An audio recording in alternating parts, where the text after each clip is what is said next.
Olá, turma, tudo bem com vocês? Eu sou a professora Cíntia, professora de História. Hoje nós vamos para a aula número 63 do 7º ano e o assunto é Mineração no Brasil. Falaremos sobre sociedade mineradora. Para o desenvolvimento desse assunto, temos os seguintes objetivos: caracterizar a sociedade mineradora, identificar a mobilidade e a diversidade presente na sociedade, olha, tanto AD, reconhecer a pirâmide social da atividade mineradora e explicar aspectos referentes aos indígenas e aos escravizados dentro da atividade aurífera, assim como a elite e as camadas intermediárias. Muito bem, antes de mais nada, eu falo toda a aula, mas vou continuar falando até a última. Separe seus materiais para a aula de hoje. Você irá precisar do seu livro didático, que trata sobre esse assunto, caderno de história para as anotações das principais informações, mas também a realização da atividade ao final desta aula, e assim como lápis, caneta e borracha. Tendo tudo isso ao seu lado, ao seu alcance, podemos prosseguir com esta aula.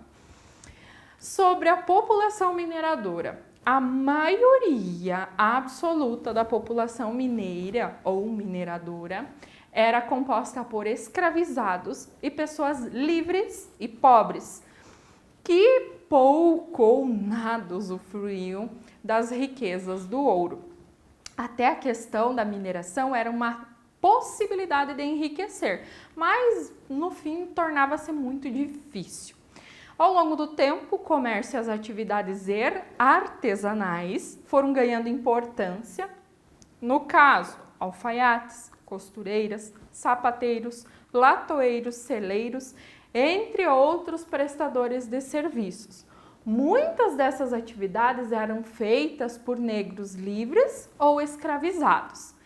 E esses seriam alguns indícios na mobilidade e também da diversificação social que havia na sociedade mineradora.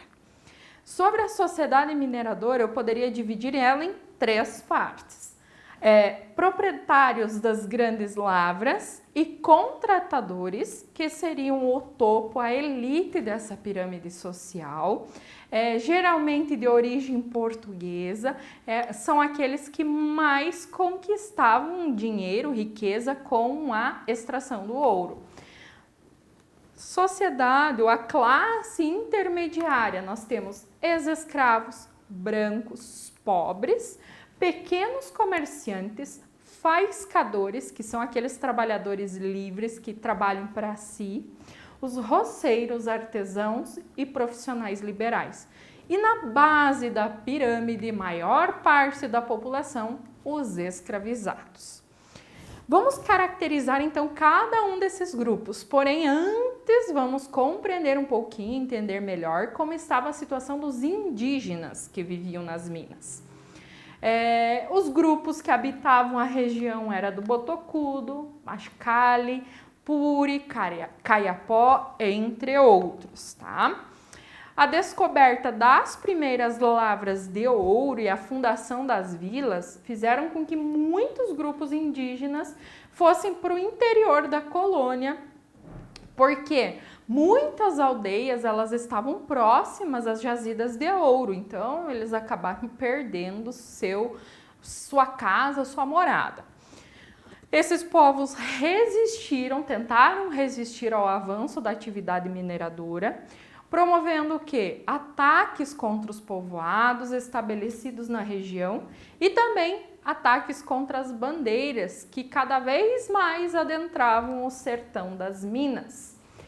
Os indígenas acabaram sendo mortos ou capturados e escravizados, tanto para trabalhar nas lavras de ouro como na agricultura ou também em serviços domésticos. Alguns colonos, para burlar a lei que proibia a escravização dos índios, lei essa colocada pelo Marquês de Pombal, eles assumiam uma responsabilidade de catequizá-los, mas o objetivo não era esse, era realmente escravizá-los. muitos indígenas conseguiram fugir das vilas mineiras e formar quilombos, assim como os escravizados. Um quilombo indígena na zona da Mata Mineira foi encontrado em 1726. Indígenas conseguiam também mover ações contra seus exploradores que os mantinham em cativeiro. Essa medida ela foi criada em 1760, mas ela não funcionava muito efetivamente. Na região das Minas, foi formada uma sociedade mais diversificada do que aquela que havia lá no Nordeste, a sociedade açucareira, como a gente viu em aulas anteriores. Havia uma diferença bastante expressiva entre as condições sociais dos grandes proprietários e dos representantes da coroa e da maior parte da população em relação a essas duas sociedades. Como eu disse anteriormente, era mais fácil você enriquecer com a mineração do que com o açúcar, sendo um trabalhador livre.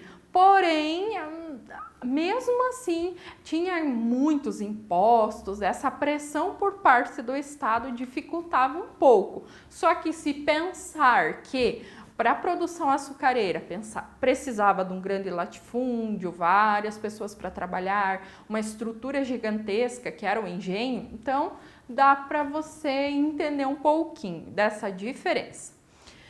A elite mineradora, então quem estava no topo da pirâmide, um pequeno grupo de pessoas que tinha poder político-econômico, seriam os proprietários de grandes lavras e os contratadores. Os contratadores eram portugueses que obtiveram lá da coroa a autorização para explorar os diamantes. Também tinham o direito de arrecadar o dízimo e as entradas, que seriam taxas sobre importações.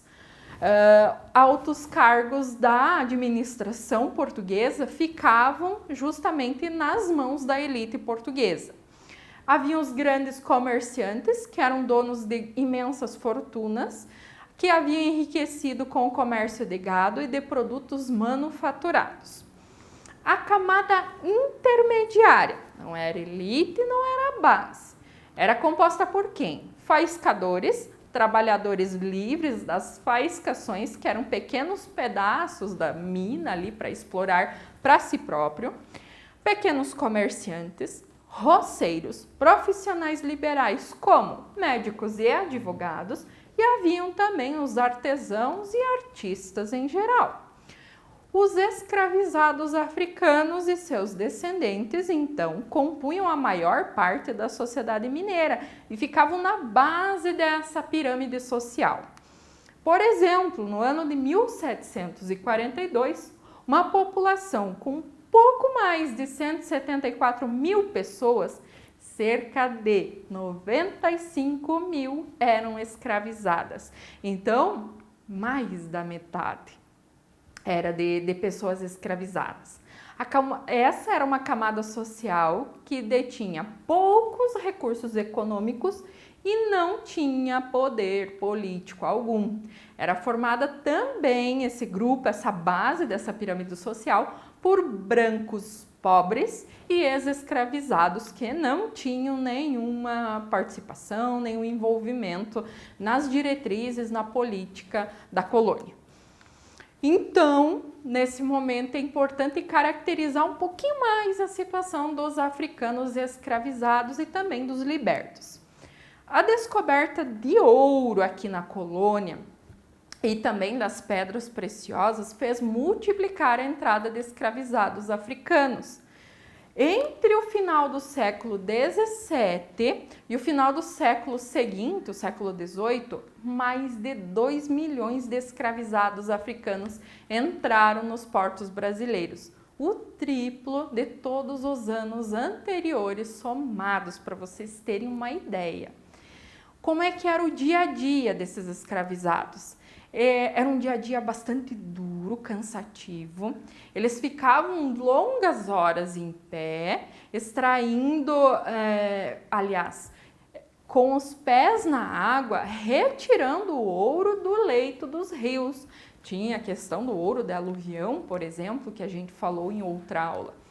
Frequentemente eles acabavam sendo acometidos de tuberculose e outras doenças pulmonares, até por conta do frio, ficar na água tanto tempo.